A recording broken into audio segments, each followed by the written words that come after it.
சென்னை பட்டினப்பாக்கத்தில் முதலமைச்சர் விஜயின் வீட்டிற்கு அருகிலேயே புதிய தலைமைச் செயலகம் அமைப்பதற்கான ஆய்வுப் பணிகளை அரசு அதிகாரிகள் தீவிரமாக மேற்கொண்டு வருவதாக தகவல் வெளியாகியுள்ளது.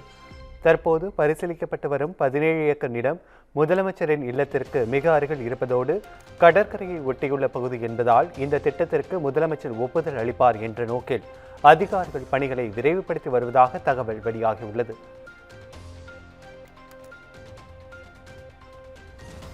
தமிழகத்தில் பருவமழை காரணமாக எலிக்காய்ச்சல், டெங்கு, டைபாய்டு போன்ற நோய்கள் அதிகரித்து வரும் நிலையில் தொடர் காய்ச்சல், தலைவலி, தசைவலி போன்ற அறிகுறிகள் இருந்தால் மருந்தகங்களில் நேரடியாக மாத்திரை வாங்காமல் மருத்துவரை அணுக வேண்டும் என சுகாதாரத்துறை அறிவுறுத்தியுள்ளது.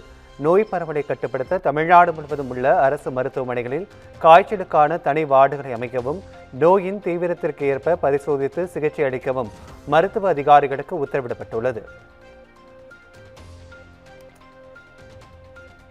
அதிமுகவிலிருந்து விலகிய சிங்கை ராமச்சந்திரன் முதல்வர் விஜய் முன்னிலையில் தன்னை தாவேகாவில் இணைத்துக் கொண்டார்.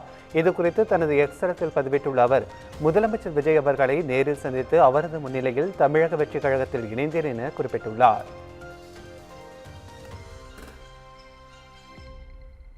சென்னையில் ஆபரண தங்கத்தின் விலை காலை சவரனுக்கு 2400 ரூபாய் உயர்ந்த நிலையில் மாலையில் கணிசமான சரிவை சந்தித்தது. அதன்படி ஒரு சவரன் தங்கம் காலையில் 1,14,000 ரூபாய்க்கு விற்பனையான நிலையில் மாலையில் 800 ரூபாய் குறைந்து 1,13,200 ரூபாய்க்கு விற்பனை செய்யப்படுகிறது. அதேபோல் 1 கிராம் தங்கம் 100 ரூபாய் சரிந்து 14,150 ரூபாய் என நிர்ணயம் செய்யப்பட்டுள்ளது. வெள்ளியின் விலையில் எந்த மாற்றமும் இன்றி 1 கிராம் 260 ரூபாய்க்கும் 1 கிலோ 2,60,000 ரூபாய்க்கும் விற்பனையாகிறது.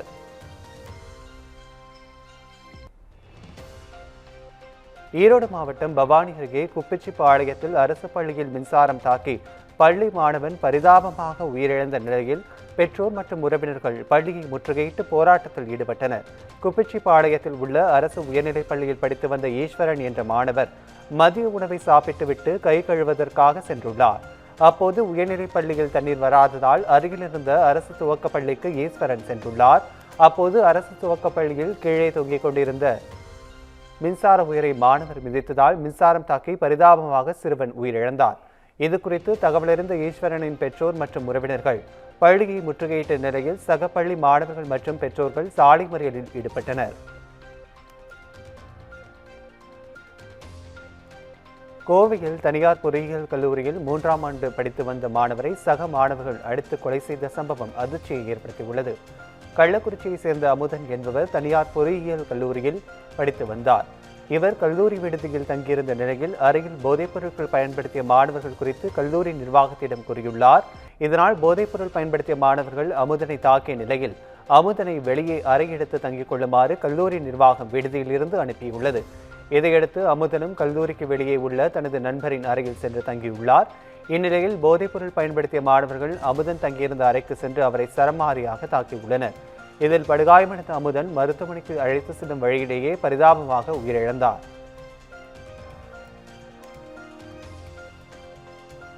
பெரம்பலூரில் காவல் நிலையம் எதிரே உள்ள தேநீர் கடையில் சிலிண்டர் வெடித்த விபத்தில் 10 பேர் படுகாயமடைந்தனர். பெரம்பலூர் நகர காவல் நிலையம் எதிரே அதே பகுதியை சேர்ந்த அருணாச்சலம் என்பவர் 2 வருடங்களுக்கு மேல் தேநீர் கடை நடத்தி வருகிறார். இந்நிலையில் இவரது கடையில் திடீரென எதிர்பாராத விதமாக சிலிண்டர் வெடித்து சிதறியுள்ளது. இதனால் ஏற்பட்ட தீ கடை முழுவதும் பரவி கடையில் பணியாற்றி வந்த பெண் உள்பட 10 பேர் படுகாயமடைந்தனர். மேலும் விபத்தில் கடைக்கு முன்பு நிறுத்தி வைக்கப்பட்டிருந்த 15க்கும் மேற்பட்ட இருசக்கர வாகனங்களும் தீயில் எரிந்து சேதமடைந்தன. இதையடுத்து சம்பவ இடத்திற்கு வந்த தீயணைப்புத் துறையினர் தீயை அணைத்தனர். மேலும் படுகாயமடைந்தவர்கள் சிகிச்சைக்காக மருத்துவமனையில் அனுமதிக்கப்பட்டனர்.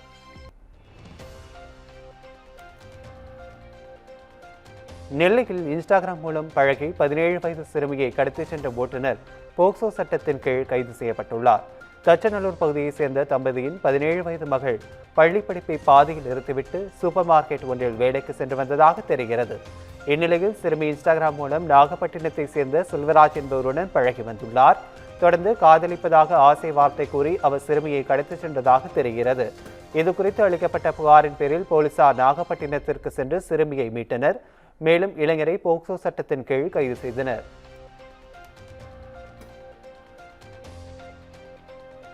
நீட் தேர்வுக்கு எதிராக நடத்தப்பட உள்ள இருசக்கர வாகன பேரணிக்கு காவல்துறை அனுமதி மறுத்தது ஏன் என சென்னை உயர்நீதிமன்றம் கேள்வி எழுப்பியுள்ளது. நீட் தேர்வை ரத்து செய்ய வலியுறுத்தியும் பொருளாதாரத்தில் பின்தங்கியவர்களுக்கான இடஒதுக்கீட்டை எதிர்த்தும் தமிழ்நாடு முழுவதும் இருசக்கர வாகன பிரச்சார பயணம் நடத்த திராவிட கழகத்தின் துணைத் தலைவர் களி பூங்குன்றன் அனுமதி கோரி காவல்துறையிடம் மனு அளித்தார். ஆனால் போக்குவரத்து நெரிசலை காரணம் காட்டி அனுமதி மறுக்கப்பட்டது. இதனை எதிர்த்து சென்னை உயர்நீதிமன்றத்தில் களி பூங்குன்றன் மனு தாக்கல் செய்தார். இந்த வழக்கு நீதிபதி வி. லட்சுமி நாராயணன் முன்பு விசாரணைக்கு வந்தது.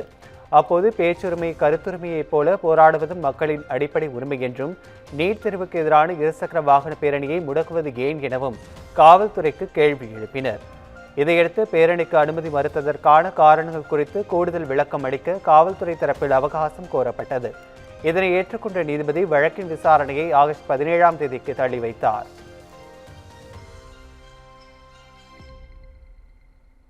சசிகலா மற்றும் டிடிவி தினகரனை மீண்டும் அதிமுகவில் சேர்க்க வேண்டும் என்று முன்னாள் அமைச்சர்கள் எஸ்.பி. வேலுமணி மற்றும் நத்தம் விஸ்வநாதன் ஆகியோர் எடப்பாடி பழனிசாமிக்கு வெளிப்படையாக கடிதம் எழுதியுள்ளனர். அதில் கூறியிருப்பதாவது, கடந்த 2021 சட்டசபை தேர்தலில் தினகரனுடன் கூட்டணி வைக்க உள்துறை அமைச்சர் அமித்ஷா வலியுறுத்திய போது அலட்சியப்படுத்தியதால் 42 தொகுதிகளின் வெற்றியை இழந்ததாகவும், நடந்து முடிந்த 2026 தமிழ்நாடு சட்டமன்ற பொதுத் தேர்தல் முடிவுகளுக்கு பிறகு கழக பொதுச் செயலாளர் கழகத்தை வழிநடத்தி செல்வதில் எடுத்த தவறான முடிவுகளால் அதிமுகவினர் கூட்டம் கூட்டமாக மாற்றுக் கட்சியில் இணைவதால் கட்சி பலவீனப்பட்டிருப்பதாக தெரிவித்தனர். இதனால் 6 மாதங்களில் வரவுள்ள உள்ளாட்சி தேர்தலுக்குள் கட்சியை பலப்படுத்த வேண்டும் என்றும், மாறாக சசிகலா தினகரன் ஆகியோரை மீண்டும் இணைக்க வேண்டும் என்றும் கடிதத்தில் குறிப்பிட்டுள்ளனர். தமிழ்தாய் வாழ்த்து மசோதா சட்டமாக இயற்றப்பட வேண்டும் என கவிஞர் வைரமுத்து வலியுறுத்தியுள்ளார். இது குறித்து அவர் தனது எக்ஸ் தளத்தில் பேரவையில் தமிழ்தாய் வாழ்த்துக்கு தனி தீர்மானம் இயற்றிய தமிழக அரசுக்கும் ஒருமனதாக நிறைவேற்றி கொடுத்த அனைத்து கட்சி தலைவர்களுக்கும் பாராட்டுகளை தெரிவித்துள்ளார். பள்ளியில் இருந்தே தமிழ்தாய் வாழ்த்து மனப்பாட பொருளாக மாற்றப்பட வேண்டும் என அவர் குறிப்பிட்டுள்ளார். புதுச்சேரி அரசு கல்லூரி பேராசிரியர்கள் 8வது நாளாக போராட்டத்தில் ஈடுபட்டுள்ளனர். புதுச்சேரி, காரைக்கால், மாஹே, ஏனாம் ஆகிய பிராந்தியங்களில் 7 அரசு கல்லூரிகள் உள்ளன. இங்கு கடந்த 2002ஆம் ஆண்டு முதல் பணியாற்றி வரும் பேராசிரியர்களுக்கு பதவி உயர்வு வழங்கப்படவில்லை என்று தெரிகிறது. தற்போது அரசு வெளியிட்டுள்ள புதிய அறிவிப்பு மூலம் பதவி உயர்வு அளிக்க முடியும். ஆனால் பலர் பதவி உயர்வு பெறாமல் பலர் ஓய்வு பெற்றனர். எனவே பதவி உயர்வை முன்தேதியிட்டு வழங்க வேண்டும், அந்த தேதியிலிருந்து நிலுவைத் தொகையை அளிக்க வேண்டும் என வலியுறுத்தி பேராசிரியர்கள் போராட்டத்தில் ஈடுபட்டுள்ளனர். இந்நிலையில் மாணவர்களும் வகுப்புகளை புறக்கணித்து பேராசிரியர்களுக்கு ஆதரவாக களத்தில் இறங்கியுள்ளனர்.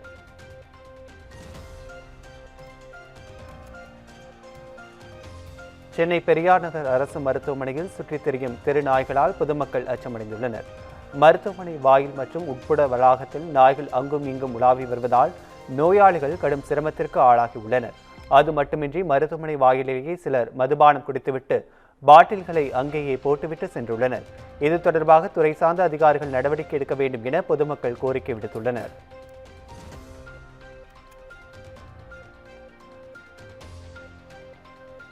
கன்னியாகுமரி மாவட்டம் குளச்சல் தொகுதி காங்கிரஸ் சட்டமன்ற உறுப்பினர் தாரகை கத்பர்ட் வெற்றியை எதிர்த்து தாக்கல் செய்யப்பட்ட வழக்கை தள்ளுபடி செய்து சென்னை உயர்நீதிமன்றம் உத்தரவிட்டுள்ளது.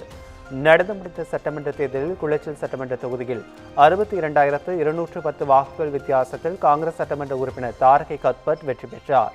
இந்த வெற்றியை எதிர்த்து CPI-ML கட்சி சார்பில் போட்டியிட்ட SM அந்தோணி என்பவர் சென்னை உயர்நீதிமன்றத்தில் வழக்கு தாக்கல் செய்தார். இந்த வழக்கு நீதிபதி பரத சக்கரவர்த்தி முன் விசாரணைக்கு வந்த நிலையில் வழக்கை தள்ளுபடி செய்து உத்தரவிட்டார்.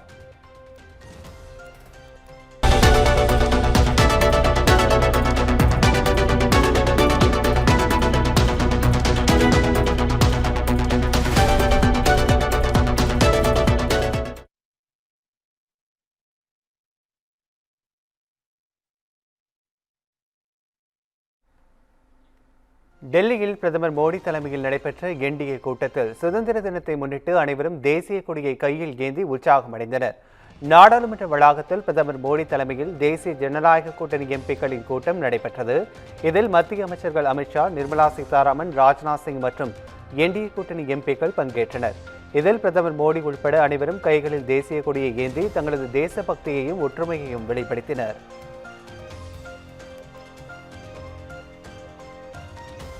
கேரளாவை கேரளம் என பெயர் மாற்றுவது தொடர்பான மசோதா உட்பட மேலும் 2 மசோதாக்கள் விவாதமின்றி நிறைவேற்றப்பட்டன.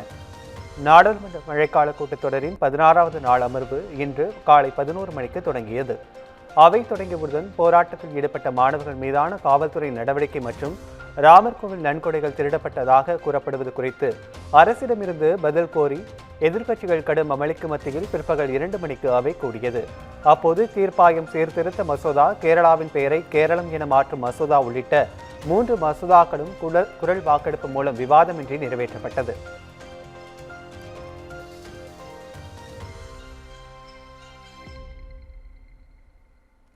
நாடாளுமன்ற வளாகத்தில் அமித்ஷாவுக்கு ஆதரவாக என்டிஏ கூட்டணி எம்பிக்களும் அவருக்கு எதிராக எதிர்க்கட்சி எம்பிக்களும் வாக்குவாதத்தில் ஈடுபட்டதால் பரபரப்பு நிலவியது. எதிர்க்கட்சிகளின் விமர்சனங்களுக்கு பதிலடி கொடுக்கும் வகையிலும் உள்துறை அமைச்சர் அமித்ஷாவுக்கு ஆதரவு தெரிவிக்கும் வகையிலும் என்டிஏ எம்பிக்கள் நாடாளுமன்ற வளாகத்திற்குள் திரண்டு பேரணியாக சென்றனர். அப்போது பாஜக எம்பிக்களும் காங்கிரஸ் உள்ளிட்ட எதிர்க்கட்சி எம்பிக்களும் நேருக்கு நேர் சந்தித்தபோது இருதரப்பிற்கும் இடையே கடுமையான வாக்குவாதங்கள் வெடித்தன. தொடர்ந்து இருதரப்பு எம்பிக்களும் பதாகைகளை ஏந்தி ஒருவருக்கொருவர் எதிராக கோஷமிட்டனர். ராமர் கோவில் நன்கொடை முறைகேட்டிற்கு எதிர்ப்பு தெரிவித்து நாடாளுமன்ற வளாகத்தில் எதிர்க்கட்சி எம்பிக்கள் போராட்டத்தில் ஈடுபட்டனர். அயோத்தி ராமர் கோயில் உண்டியல் காணிக்கைகளில் முறைகேடு நடைபெற்ற விவகாரத்தில் இதுவரை 8 பேர் கைது செய்யப்பட்டுள்ளனர். இந்த சூழலில் அயோத்தி ராமர் கோயில் நன்கொடை கையாளும் விவகாரம் குறித்து மோடி விளக்கமளிக்க வேண்டும் இந்தியா கூட்டணி கட்சிகள் தொடர்ந்து வலியுறுத்தி வருகின்றன. இதன் தொடர்ச்சியாக நாடாளுமன்ற வளாகத்தில் காங்கிரஸ் மூத்த தலைவர் பிரியங்கா காந்தி, அகிலேஷ் யாதவ் உள்ளிட்ட எதிர்க்கட்சி எம்பிக்கள் போராட்டம் நடத்தினர்.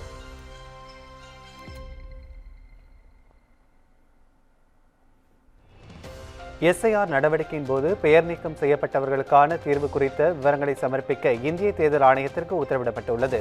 மேற்கு வங்கத்தில் மேற்கொள்ளப்பட்ட எஸ்ஐஆர் பணிகளின் போது பட்டியலிலிருந்து பெயர்கள் நீக்கப்பட்டோர் உச்சநீதிமன்றத்தில் மேல்முறையீட்டு மனுக்களை தாக்கல் செய்துள்ளனர். இந்த மனுக்களை விசாரித்த உச்சநீதிமன்றம் வாக்காளர்களுக்கான தீர்வு குறித்த விவரங்களை சமர்ப்பிக்குமாறு இந்திய தேர்தல் ஆணையத்திற்கு உத்தரவிட்டது. இதேபோல் மேற்கு வங்கத்தின் ஒவ்வொரு வட்டாரத்திலும் சிறப்பு வருமான தீர்ப்பாயங்களை நிறுவ வேண்டும் என்று கோரி காங்கிரஸ் மூத்த தலைவர் அதிர் ரஞ்சன் சௌத்ரி தாக்கல் செய்த மனு தொடர்பாக பதிலளிக்கவும் தேர்தல் ஆணையத்திற்கு நோட்டீஸ் அனுப்பப்பட்டுள்ளது. ஜார்க்கண்ட் மாநிலத்தில் மாணவர்கள் மீது தடியடி நடத்தியதை கண்டித்து ஏபிவிபி அமைப்பினர் சட்டப்பேரவையை முற்றுகையிட முயன்றதால் கடும் தள்ளுமுள்ளி ஏற்பட்டது. காங்கிரஸ் ஆட்சி நடைபெறும் ஜார்க்கண்டில் தேர்வு முறைகேட்டை கண்டித்து போராடிய மாணவர்கள் மீது போலீசார் தடியடி நடத்தினர். இதனை கண்டித்து பாஜக சார்பிலும் ஏபிவிபி அமைப்பு சார்பிலும் போராட்டம் நடைபெற்றது. இந்த நிலையில் மாணவர்கள் மீதான தாக்குதலை கண்டித்து சட்டப்பேரவையை முற்றுகையிட சென்ற ஏபிவிபி அமைப்பினரை போலீசார் குண்டுக்கட்டாக கைது செய்தனர். இதனால் ஜார்க்கண்ட் சட்டப்பேரவை வளாகம் பரபரப்பாக காணப்பட்டது.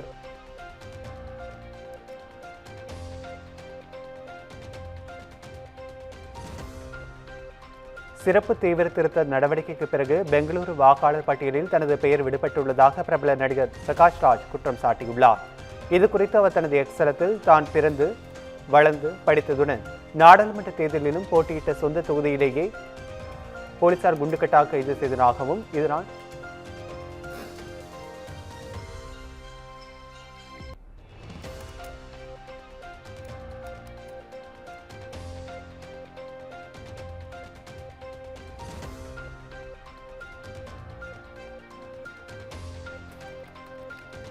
இது குறித்து அவர் தனது எக்ஸலத்தில் தான் பிறந்து வளர்ந்து படித்ததுடன் நாடாளுமன்ற தேர்தலிலும் போட்டியிட்ட சொந்த தொகுதியிலே வாக்காளர் உரிமையை பறித்துள்ளது என ஒரு நகைச்சுவை என விமர்சித்துள்ளார். மேலும் ஆட்சியாளர்களை வீழ்த்துவதற்கான மக்களின் ஜனநாயக சக்தியை தடுக்க முடியாது என்றும் அவர் தெரிவித்துள்ளார்.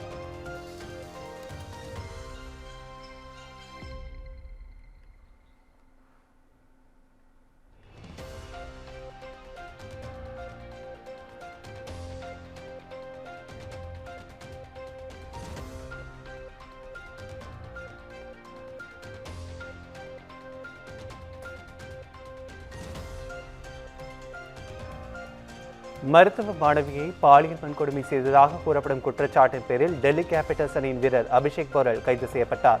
காதல் என்ற பெயரில் தன்னை பாலியல் வன்கொடுமை செய்து மேலும் இருவரும் தனியாக இருக்கும்போது எடுக்கப்பட்ட புகைப்படங்களை வைத்து தன்னை மிரட்டியதாகவும் கொல்கத்தாவை சேர்ந்த மருத்துவக் கல்லூரி மாணவி மக்ரா காவல் நிலையத்தில் அபிஷேக் போரல் மீது புகார் அளித்தார்.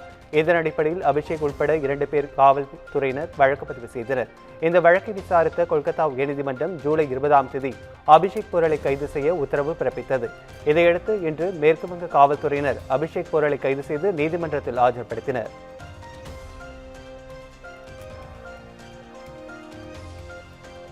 பொய்களை பரப்பவும் முதலை கண்ணீர் வடிக்கவும் மட்டுமே ராகுலும் காங்கிரஸ் எம்பிக்களும் நாடாளுமன்றத்திற்கு வருகின்றனர் என முன்னாள் மத்திய அமைச்சர் தர்மேந்திர பிரதான் குற்றம் சாட்டியுள்ளார். போட்டித் தேர்வு முறைகேடுகள், வினாத்தாள் கசிவு ஆகியவற்றை கண்டித்து ஜார்க்கண்டில் போராட்டங்கள் நடைபெற்று வருகின்றன. இந்நிலையில் முன்னாள் மத்திய அமைச்சர் தர்மேந்திர பிரதான் ராகுலையும் காங்கிரஸ் எம்பிக்களையும் கடுமையாக விமர்சித்துள்ளார்.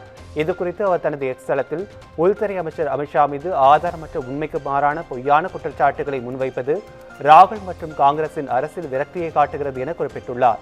ஜனநாயகத்தில் சர்வாதிகாரத்திற்கு இடமில்லை என்பதை அவசரப்படும் ராகுலும் காங்கிரசும் புரிந்து கொள்ள வேண்டும் என கூறியுள்ளார். ராஜஸ்தான் மாநிலம் ஜலாவர் பகுதியில் வெள்ளத்தில் சிக்கிய மாணவர்களை மீட்புப் படையினர் பத்திரமாக மீட்டனர். ஜலாவர் பகுதியில் பெய்து வரும் கனமழை காரணமாக பல்வேறு பகுதிகள் வெள்ளத்தில் மூழ்கியுள்ளன. சாலைகளில் வெள்ள நீர் பெருக்கெடுத்து ஓடுவதால் போக்குவரத்து முற்றிலும் முடங்கியுள்ளது. பள்ளி மற்றும் கல்லூரிகள் வெள்ளத்தால் சூழப்பட்டு வெளியேற முடியாமல் தவித்த மாணவர்களை மீட்புப் படையினர் பத்திரமாக மீட்டனர். மாவட்ட நிர்வாகம் மற்றும் பேரிடர் மீட்புக் குழுவினர் இணைந்து மீட்புப் பணிகளை முடுக்கிவிட்டுள்ளனர்.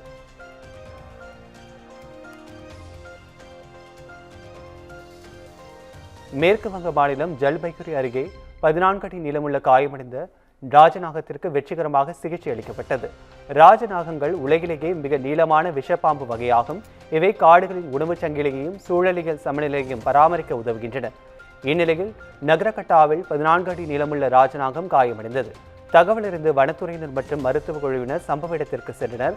காயமடைந்த ராஜநாகத்தை மீட்டு அதற்கு உரிய நேரத்தில் சிகிச்சை அளித்து உயிரை காப்பாற்றிய வனத்துறை மற்றும் மருத்துவ குழுவினருக்கு பாராட்டுகள் குவிந்த வண்ணம் உள்ளது.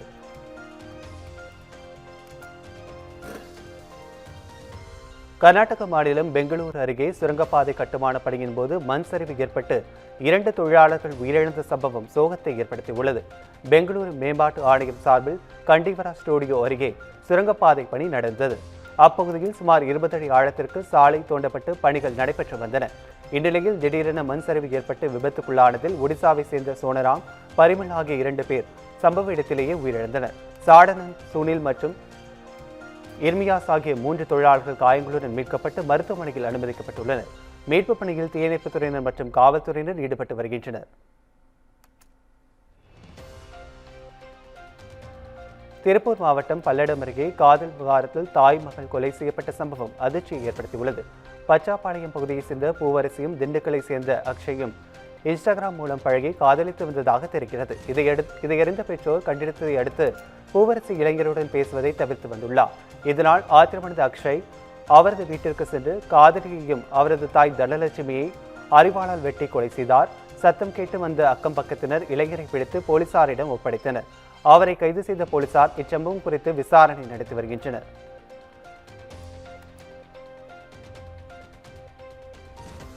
ரஷ்ய எண்ணெய் இறக்குமதியில் இந்தியா தொடர்ந்து 2வது மாதமாக சாதனை படைத்துள்ளது.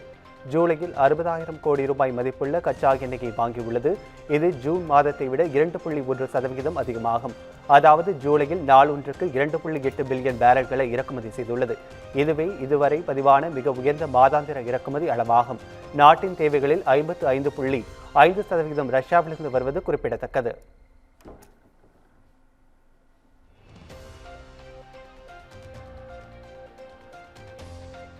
தெலங்கானா மாநிலம் கிருஷ்ணா ஆற்றில் இருந்து வெளியேறிய முதலை ஒன்று பேச்சுப்பள்ளி ஹனுமார் கோயில் அருகே வந்து சேர்ந்துள்ளது. இதனை கண்ட கோயில் பூசாரி அனில் சர்மா என்பவர் முதலையின் அருகிலேயே அமர்ந்து மழை வேண்டி தொடர்ச்சியாக மந்திரங்கள் ஓதி சிறப்பு வழிபாடுகளை செய்தார். இச்சம்பவம் குறித்து தகவலறிந்த வனத்துறை அதிகாரிகள் உடனடியாக விரைந்து வந்து முதலையை பத்திரமாக மீட்டு மீண்டும் கிருஷ்ணா ஆற்றில் பாதுகாப்பாக விட்டனர்.